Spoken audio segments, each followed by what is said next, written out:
এক একজনের মানুষের পেশা এক এক রকম। আমার পেশা বা আমার কাজ যেমন কেক বেকিং করা, মানে আমি একজন হোম বেকার, তেমনই একটা পেশা হলো ডাক্তারি। মানে যে সকল ডক্টররা আছে তারা সারাদিন কত পরিশ্রম করে, তাই না?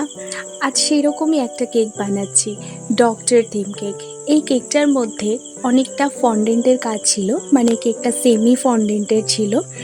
আর এই কেকটা বানাতে আমার সত্যি ভীষণ ভালো লেগেছে, কারণ কেকটার মধ্যে এত ফন্ডেন্টের কাজ ছিল, যার মধ্যে এই টেটোস্কোপ, ব্যান্ডেড, মেডিসিনস, আর এই মেডিসিনের প্যাকেটটা বানাতে তো আমার প্রচণ্ড ভালো লেগেছে।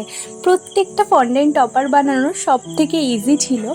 আর আমার মনে হয় মেকআপ থিম যেমন সুন্দর দেখতে হয়, ডক্টর থিম কেকটাও ঠিক সেরকম সুন্দর। কেকটা আমার অলরেডি কমপ্লিট হয়ে গেছে, কেকটার নামও লিখে দিয়েছি। কাস্টমারের রিভিউ তো খুবই ভালো ছিল। আমার কেকটা বানানো সফল হয়েছে। আর তোমরা অবশ্যই কমেন্টে জানিও কেকটা কেমন হয়েছে। আজকের জন্য